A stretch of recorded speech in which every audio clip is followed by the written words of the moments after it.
নাতির টুপি নানার গায়ে দাদার মাথায় দেওয়ার চেষ্টা করেন না। কিন্তু সাম্য, মানবিক মর্যাদা, এই যে সামাজিক এটা কোথা থেকে এলো? মানে ওনারা যে স্বপ্ন বিক্রির ভাষণ, ওটা বিদেশে চলে, আমাদের দেশে চলে না। এনসিপি আছে একটা ভালো পার্টি, এই পার্টি যা চায় সরকার তাই দেয়, নিষিদ্ধ হয়ে যাবো। সব পার্টি নিষিদ্ধ, ওনারা চাইলেই তো পায়, ওনারা চাইলেই পায়, অসুবিধা কি আছে? সব নিষিদ্ধ, কে থাকবে? একমাত্র এনসিপি থাকবে। এই সরকার, অন্তর্বর্তীকালীন সরকার কি কিছু করবে বলে আপনার মনে হচ্ছে? কি করবে জানি না, এই সরকার কি করবে বলা বড় কঠিন। এদের মতলব, সবকিছুর মধ্যে মতলব আছে, এখানেও একটা মতলব আছে, কিন্তু সেই মতলবটা একটু বলি তারপরে শেষ করি। মতলবটা হলো মুক্তিযুদ্ধ, এটাকে সংজ্ঞায়িত করতে যে ওনারা একটা কথা বলেছেন, আমাকে এই সংজ্ঞাটা একটু পড়তে সুযোগ দেন, তাহলে আমি একটু পড়ি। মুক্তিযুদ্ধ অর্থ কি এর ব্যাখ্যা ওনারা দিয়েছেন। সেটা বলেছেন যে 1971 সালের 26শে মার্চ থেকে 16 ডিসেম্বর পর্যন্ত একটি স্বাধীন গণতান্ত্রিক রাষ্ট্র হিসাবে বাংলাদেশের জনগণের জন্য সাম্য, মানবিক মর্যাদা ও সামাজিক ন্যায় বিচার প্রতিষ্ঠার আকাঙ্ক্ষায় হানাদার ও দখলদার বাহিনীর বিরুদ্ধে যার যে যুদ্ধটা হয়েছে, এটা মুক্তিযুদ্ধ। তো জনগণের আকাঙ্ক্ষাটা কি ছিল? ওনারা দাবি করছেন সাম্য, মানবিক মর্যাদা ও সামাজিক ন্যায় বিচার প্রতিষ্ঠার আকাঙ্ক্ষা। This is not true. এই শব্দগুলি হলো গিয়ে যে ইউনূস সাহেবের একজন ভাড়াটে বুদ্ধিজীবী আছে, আমেরিকান নাগরিক ডক্টর আলী রিয়াজ, উনি আবার আমার আনফর্চুনেটলি, আমি এখন আনফর্চুনেটলি বলি, উনি আমার সরাসরি টিচারও ছিলেন। আচ্ছা, এই ভদ্রলোক উনি যে সংবিধান সংশোধন করতেছেন, ওইখানে এই কথাগুলি বলেছেন, সংবিধানে সাম্য, সামাজিক মর্যাদা ও সামাজিক ন্যায় বিচার। সেটা তো 72-এর সংবিধানের মূলনীতি। কে বললো আপনাকে 72 সংবিধান মূলনীতি এটা হবে কেন? 72 সংবিধান মূলনীতি হলো আপনার জাতীয়তাবাদ, গণতন্ত্র, সমাজতন্ত্র এবং এই ধর্ম নিরপেক্ষতা। জি, দেখেন, তখন যারা মুক্তিযুদ্ধ করছে তারা এগুলো জানতো না। এই মানবিক মর্যাদা, সামাজিক ন্যায় বিচার কোথা থেকে এলো? তারা যেগুলো জানতো সেগুলো হলো 4টা ছিল তখন ওই সময়, যে মূল প্রেরণাটা। এক নম্বর প্রেরণা ছিল গণতন্ত্র। একটি ইলেকশন হয়েছিল, সেই ইলেকশনে গণতান্ত্রিক প্রক্রিয়া ইলেকশন হয়েছিল, সেই ইলেকশনের ক্ষমতা হস্তান্তর করা হচ্ছিল না, এই জন্য মানুষ ক্ষুব্ধ ছিল। তার মানে গণতন্ত্র একটা ইস্যু ছিল। কোথায় এখানে আছে গণতন্ত্র? নাই। মানুষ গণতন্ত্রের জন্য লড়াই করেছিল। ওই সময় আরেকটা ইস্যু ছিল যে ইসলামের নাম দিয়ে, ধর্মের নাম দিয়ে তারা দুই পাকিস্তানকে এক রাখার চেষ্টা করেছিল। আমাদের জনগণ বলছে না, আমাদের একটা জাতীয়তাবাদ আছে, আমরা যতটা মুসলমান আছি ঠিক আছি, কিন্তু দেশ চালানোর ক্ষেত্রে আমাদের একটা জাতীয়তাবাদ ছিল, ধর্ম নিরপেক্ষতা ছিল। দেখেন, কিন্তু সাম্য, মানবিক মর্যাদা, এই যে সামাজিক এটা কোথা থেকে এলো? মানে এটা যে ওনাদের মাথা থেকে আসছে, বারবার যে বলা হচ্ছে এই বিষয়টা, এটা এখানে আসছে। এই যে নতুন যে সংবিধান হচ্ছে সেখানে রান্না হচ্ছে, আলী সাহেব আনছেন, মহাজ্ঞানী উনি আনছেন। আচ্ছা, এগুলোর সঙ্গে বাঙালি আমাদের দেশের জাতি বা মানুষের কোনো সম্পর্ক নাই, এবং এগুলো টিকবে না। তো দেখেন, আরেকটা কথা বলি, দেখেন সমাজতন্ত্র তখন ছিল, হ্যাঁ, সময়ের প্রেক্ষিতে এখন সমাজতন্ত্র হয়তো অপ্রাসঙ্গিক হয়ে গেছে, হতে পারে, আমার কোনো আপত্তি নাই, কিন্তু সবই অপ্রাসঙ্গিক হতে পারে। কিন্তু 71-এর বাস্তবতাটা কি ছিল? 71-এর বাস্তবতা কিন্তু এগুলি ছিল। কিন্তু তখন যারা মুক্তিযুদ্ধ করেছেন তারা এইগুলির আকাঙ্ক্ষায় করেছেন। পরবর্তী সময়ে অনেক কিছু চেঞ্জ হয়েছে, সেটা এক হিসাব। কিন্তু যখন আপনি মুক্তিযুদ্ধকে সংজ্ঞায়িত করবেন, তখন আজকের আকাঙ্ক্ষাকে তখন নিয়ে ঠেলে যদি দেন, এটা হবে না রে ভাই, হবে না। নাতির টুপি নানার গায়ে দাদার মাথায় দেওয়ার চেষ্টা করেন না। স্থানীয় সরকার নির্বাচনগুলি করে দেওয়া সম্ভব। আচ্ছা, আপা যে মানে সময়সীমা উল্লেখ করলেন, এত সময় লাগার কোনো কারণ নাই। সিটি কর্পোরেশনগুলো একদিন হয়ে যায়, যদি একদিনে যদি সারা দেশে জাতীয় সংসদ নির্বাচন হতে পারে, একদিনে সিটি কর্পোরেশন নির্বাচন হওয়া সম্ভব না। বরঞ্চ এটা আগে হওয়া উচিত এই কারণে যে এটা হলে হয় কি, যে ইলেকশন কমিশনের দক্ষতাটাও কিন্তু মানে পরীক্ষা করা যায়। কাজে আমি মনে করি যে স্থানীয় সরকার নির্বাচন অন্তর্বর্তীকালীন হোক অথবা তত্ত্বাবধায়ক হোক, এই সরকারের অধীনে হওয়া উচিত। আরেকটি বিষয় নিয়ে একটু জানতে চাই, আওয়ামী লীগ নিষিদ্ধের পর জিএম কাদেরের বাড়িতে হামলার ঘটনাকে কেন্দ্র করে নতুন করে যে বিষয়টি উঠছে, জাতীয় পার্টিকে নিষিদ্ধ করতে হবে, এবং এরকম কথা হচ্ছে যে ঈদের পর এই দাবিটা আরো বেশি জোরালো হবে, এমনটাই বোঝা যাচ্ছে যতটুকু আর কি বিভিন্ন মাধ্যমে। তো এই যে বিষয়টা, যে জাতীয় আওয়ামী লীগ নিষিদ্ধের পর জাতীয় পার্টিকে যদি নিষিদ্ধের আন্দোলনটা শুরু হয় ঈদের পর, সেটি আসলে কোন দিকে যাবে? এটা কি আন্দোলন করতেই পারে, আন্দোলন করে না আমার কোনো বক্তব্য নেই। যদি কেউ আন্দোলন করে নিষিদ্ধ করাইতে পারে, করতে পারে। ওনারা এনসিপি আছে, একটা ভালো পার্টি, এই পার্টি যা চায় সরকার তাই দেয়। জামাত, আওয়ামী লীগ নিষিদ্ধের পর যদি জামাত নিষিদ্ধ হয় সেক্ষেত্রে জামাত নিষিদ্ধ হবে, নির্বাচনের উপর বিএনপি নিষিদ্ধ চাইতে পারে, বিএনপি নিষিদ্ধ হয়ে যাবো। সব পার্টি নিষিদ্ধ, ওনারা চাইলেই তো পায়, ওনারা চাইলেই পায়, অসুবিধাটা কি আছে? সব নিষিদ্ধ। কে থাকবে? একমাত্র এনসিপি থাকবে, কারণ ওনারা হিসাব করে দেখছে ভোটে খেয়ালে একজনও পাস করবো না। আমি আগে মনে করতাম আমি একজন পাস করবো, এখন আমার হিসেবে বলে একজনও পাস করবে না। জামানত বাজেয়াপ্ত হবে। তো যদি পাস না করে তাহলে তাদের তাহলে ক্ষমতা যাওয়ার উপায়টা কি? সব নিষিদ্ধ, আমি একা থাকুম। পরে বলতে পারে যে ভোটও দেওয়া লাগবে না, ইউনূস সাহেব কবো আমি ইলেক্টেড হয়ে গেলাম। ইউনূস সাহেবের প্রেস সেক্রেটারি তো প্রথম দিনেই বলছে নাহিদ ইসলামকে আগামী দিনের প্রধানমন্ত্রী, তো বলেই দিছে। সমস্যাটা কি? ভাই রে ভাই, এটা মগের মূল্য পাইছে না? ওই মগের মূল্য আগে এক ভদ্র মহিলা পাইছিল, যাওয়ার সময় কিছু কাপড় চোপড় ঠিক মতো নিয়ে যেতে পারে নাই।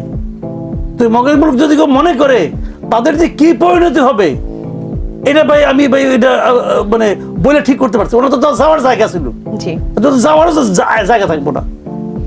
মনিয়াপা, জুনের পথে এখন পর্যন্ত যতটুকু বোঝা যাচ্ছে জুনের পথে ইউনূস সরকার রয়েছেন, কিন্তু বিএনপির সমর্থন তো আসলে জুন পর্যন্ত নেই। সেক্ষেত্রে বিএনপির আসলে এখন কর্মপরিকল্পনা কি, বা বিএনপি কি করতে পারে?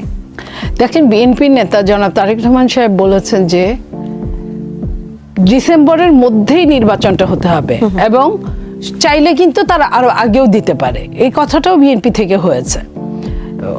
আপনি দেখেছেন যে আমাদের স্ট্যান্ডিং কমিটির মেম্বার সালাউদ্দিন সাহেব কিন্তু বলেছেন এটা, যেটা সবার মাধ্যমেই প্রকাশ পেয়েছে। উনি যেভাবে বলেছেন যে বারবার ডেকে এনে এইবারও কি আবার ডাকার জন্য আসবে কিনা, এবং ঘটনা তাই। এখন পর্যন্ত আমরা কিন্তু শুনি নাই নির্বাচনের কোনো ডেটটা, আমরা শুনি নাই যে এটা ডিসেম্বরের মধ্যেই হবে কি হবে না। আমরা শুধু দেখলাম পুলিশদের সাথে বসলেন প্রধান উপদেষ্টা। জুনের মানে 30 তারিখ পার হবে না, বা একদিনও বেশি হবে না। একদিনও বেশি হবে না, সেখানেও তো তার আন্তরিকতা নাই। তাহলে তো উনি একটা ডেট প্রকাশ করতে, এবং যেটা বলা হয়েছে যে কেন জুন পর্যন্ত যেতে হবে, যেটা বিএনপি সহ অন্যান্য দল বলেছে যে এই কারণে জুন পর্যন্ত যাওয়া যাবে না, জানুয়ারির পর পর্যন্ত যাওয়া যাবে না। জামাতের মতো দল সকালে একটা বিকালে একটা বলার পরেও কিন্তু বলেছে ডিসেম্বরের মধ্যেই হতে হবে, কিংবা রোজার আগে হতে হবে। এখন মার্চ এপ্রিলের কথা তারা বলছে। এই যে তারা কিন্তু 3 রকম কথা বলছে দিনের মধ্যে, তারপরেও কিন্তু তারা বলছে একটা টাইম দিয়ে বলছে। ওনারা কিন্তু সরকার কিন্তু কোনো টাইম ফ্রেমের ধার ধারছে না। সরকার এখানে কি চাচ্ছে, এবং সরকার যা বলায় তার একটা কিংস পার্টিকে দিয়ে বলায়, যাদের এখনো কোনো নিবন্ধন নাই, যাদের এখন পর্যন্ত আমরা ওপেন কোনো গঠনতন্ত্র দেখি নাই, যাদের এখন পর্যন্ত আমরা কোনো মানে স্বচ্ছতা দেখি নাই, সেই জায়গায় তারা তাদের দিয়ে বলাচ্ছে যে নির্বাচন এই মুহূর্তে চাই না। আগামী যেমন ধরেন কেউ বলেছে 5 বছরের মধ্যে নির্বাচন চাই না, কেউ এটা বলেছে যে আগে রায়, আগে বিচার, তারপরে সংস্কার, তারপরে নির্বাচন, 3 নাম্বার। শুধু তাই না, যখন নির্বাচন নিয়ে এই নিয়ে লাস্ট কথা চলে, তখনও এই সরকারের একজন উপদেষ্টা বলেছে আমরা তো শুধু নির্বাচনের জন্য আসি নাই, আমরা আরো কয়েকটা কাজ করতে আসছি। তখন কিন্তু বলেছে যে সংস্কার, বিচার এগুলোও কিন্তু আমরা করব। তাদেরকে কে এই কথাগুলো বললো, এই কাজগুলো তাদেরকে কে দিল, এটা কিন্তু আমরা দেখি নাই। এই 9 মাস 10 মাসের মধ্যে তাদের ক্ষমতা হাতে নেওয়ার পরে থেকে আমরা কিন্তু এরকম দেখি নাই যে জনগণ থেকে এই ধরনের কোনো কথা আসছে, কোনো রাজনৈতিক দল থেকে এই ধরনের কোনো কথা আসছে। আমরা এইসব কিছুই দেখি নাই। এখন তারা বলছে, যখন তারা জুলাই চার্টারের কথা বলে, তখন সরকার বলছে এটা আমাকে করতে হবে খুব তাড়াতাড়ি, আমি জুলাইয়ের মধ্যেই করে ফেলবো। তখন আবার তাদেরই আইন উপদেষ্টা বলে যে এটার মধ্যে যে আসলে কি আছে আমি তাও জানি। কিন্তু আপা, জুলাই সনদের প্রশ্ন যখন আসে তখন বিএনপি জুলাই সনদ নিয়ে কিছু বলে না কেন? কারণ এর আগেও কিন্তু এনসিপির পক্ষ থেকে বলা হয়েছিল যে একটা নির্দিষ্ট বড় দলের কারণে জুলাই সনদটা দ্রুত সময়ের মধ্যে দেওয়া সম্ভব হয়নি, এরকম অভিযোগও কিন্তু ছিল আপনাদের দিকে। জুলাই সনদটা কি হবে এটাই তো কেউ জানে না। তো কি হবে এটা জানলে না বিএনপি কথা বলবে? বিএনপি কি পোলা পান যে এদের সঙ্গে সঙ্গে বিএনপি সারাক্ষণ নাচতে নাচতে কথা বলবে? এরা কি করবে? এরা এক সময় ডেট নিল, সরকার বললো আমি কিচ্ছু জানি না। তারপরে সরকার আবার যখন এরা ঘোষণা দিবে কি, তখন সরকার বললো যে আমাকে টাইম দাও, আমি জানুয়ারির মধ্যে বলে দিচ্ছি 15 তারিখের মধ্যে। তারপরে জানুয়ারির 1 মাস গেল, পারলো না, তারা টাইম নিল আবার। এখন তারা বলছে জুলাইয়ের মধ্যে দিবে। কি দিবে? আমি এটাই বলছিলাম যে আইন উপদেষ্টা যিনি আইন নিয়ে কাজ করে, উনি বললেন যে উনি এখনো ক্লিয়ার না। মানে ঐকমত্য কমিশনে কি এই বিষয়গুলো নিয়ে বিএনপির সাথে আলোচনা হয়নি? যেহেতু সামনে মাসেই দেবার কথা, সেটা নেই এখন পর্যন্ত কি বিএনপির সাথে এই ধরনের কথা হয় না। আমরা সর্বশেষ যা দেখলাম ঐকমত্য নিয়ে 4টা ব্যাপারে কথা হয়েছে।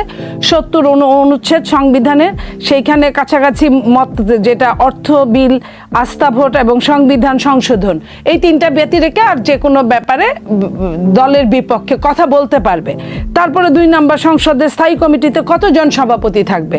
কেউ বলেছে যে 40 থেকে 50%, বিএনপি বলেছে 5টি ছাড়াও আরো যদি 2-1টা লাগে তারা দিবে, আগে যেমন 5টির কথা বলা হয়েছিল।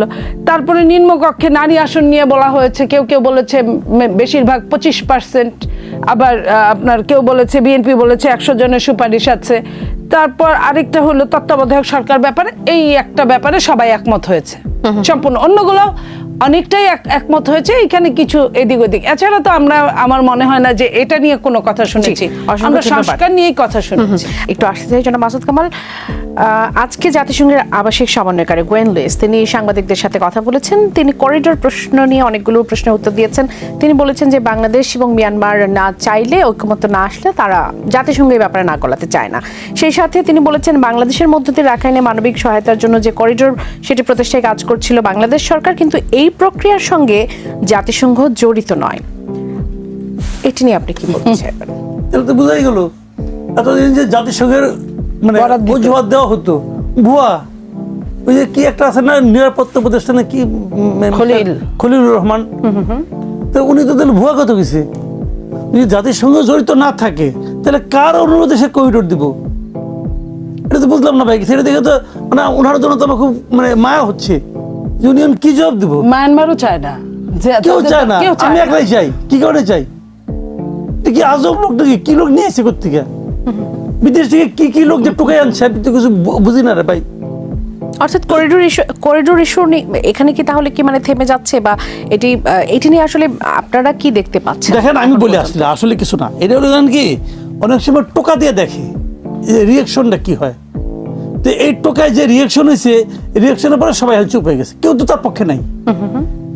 একটা পলিটিক্যাল পার্টিকে দেখছেন যে বলে করিডোর দেওয়াটা খুব উচিত, এমনকি তাদের যে একান্ত অনুগত হিজ মাস্টার্স ভয়েস যে ওনাদের আছে একজন কি এনসিপি, তারাও তো বলার সাহস পায় না যে করিডোর দেওয়া দরকার। কেউ বলছে? বলে নাই।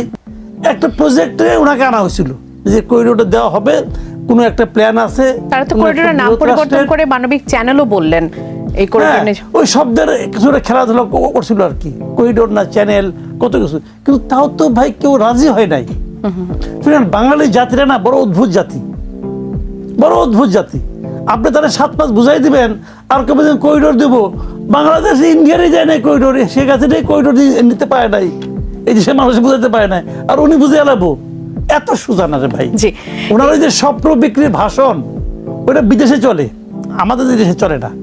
বিদেশের লোকজন যখন শুনে যে দারিদ্রকে মিউজিয়ামে পাঠাবো, ওরা মনে করে না জানি কি। আচ্ছা, উনি তো 10 মাস ধরে দেশে আছে, ওই মিউজিয়ামের একটা পিলার এই পর্যন্ত বানাতে পারছে যে মিউজিয়াম উনি দারিদ্রকে পাঠাবে? পারছে তো হুদা আলাপ, তো লাভ আছে রে ভাই।